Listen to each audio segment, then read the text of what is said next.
नमस्कार मित्रांनो, big boss मराठीच्या घरामध्ये आज 12व्या आठवड्याची नॉमिनेशन प्रक्रिया पार पडणार आहे आणि त्या नॉमिनेशन प्रक्रियेअंतर्गत एकमेकांचे टीव्ही फोडत सदस्यांनी नॉमिनेट करायचं आहे. तर प्रत्येक सदस्याने या नॉमिनेशन प्रक्रियेअंतर्गत 2 सदस्यांना नॉमिनेट करायचं आहे. तर या नॉमिनेशन कार्याअंतर्गत जबरदस्त अशी फिजिकल फाईट, शाब्दिक फाईट आपल्याला पाहायला मिळणार आहे. तर मित्रांनो, या नॉमिनेशन प्रक्रियेअंतर्गत सागर कारंडे पहिल्यांदा राकेश बापट याला नॉमिनेट करतो. नॉमिनेशनसाठी तो कारण देतो की राकेश बापट याचा बिग बॉसच्या घरामध्ये अजिबात गेम नाही, तो टास्क खेळत नाही, फक्त टास्क रद्द करण्यासाठीच खेळतो. आता यावरती राकेश बापट बोलताना दिसतो की अरे तीच तीच कारणं तू काय देतोस, दुसरं काहीतरी बोल, काहीतरी नवीन बोल. यावर सागर काय बोलतो की नवीन मी काय बोलू, जोपर्यंत तू या बिग बॉसच्या घरामध्ये आहेस तोपर्यंत मी हीच कारणं देईन, कारण तुझा बिग बॉसच्या घरामध्ये काहीच गेम नाही.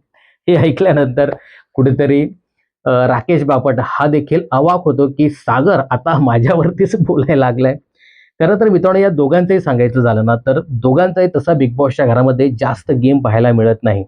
दोघेही जास्त टास्कमध्ये खेळताना दिसत नाही. सागर कारंडे याचं सांगायचं झालं तर मधमाशीचा टास्क होता ना, त्याच्यामध्ये तो A1 खेळला.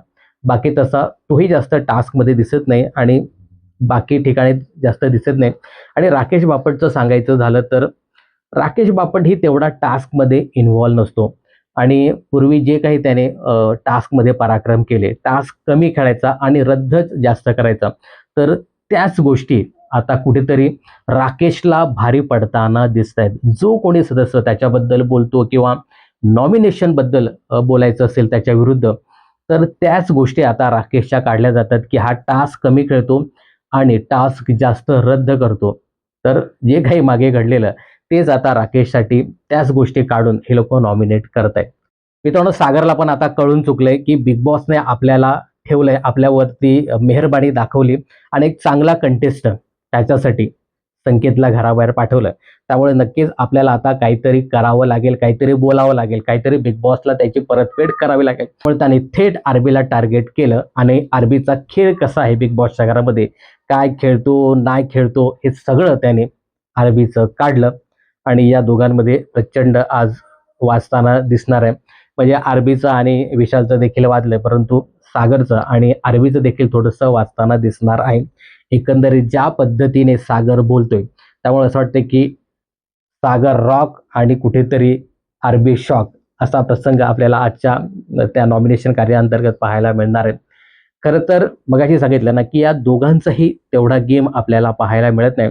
आरबीकडनं फार अपेक्षा होत्या, परंतु तो का खेळत नाही बिग बॉसच्या घरामध्ये? ही खरंच नवल गोष्ट आहे. म्हणजे एक स्ट्राँग कंटेस्टंट आहे तो. जास्त टास्कमध्ये इन्व्हॉल्व दिसत नाही. त्यानंतर घरातील इतर गोष्टीमध्ये देखील तेवढा तो इन्व्हॉल्व होताना दिसत नाही. आता ठीक आहे, थोडंसं त्याला लागलंय, त्यामुळे फिजिकल टास्कमध्ये जास्त तो दिसत नाही.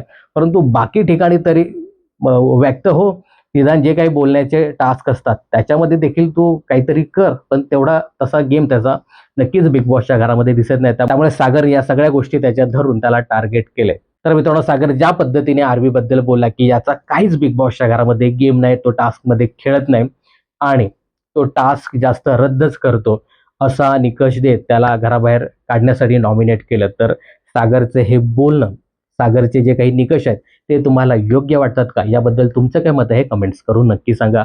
बिग बॉस आणि मनोरंजन क्षेत्रातील अशाच फिल्मी अपडेट जाणून घेण्यासाठी चॅनल जर सबस्क्राईब केलं नसेल तर जरूर करा.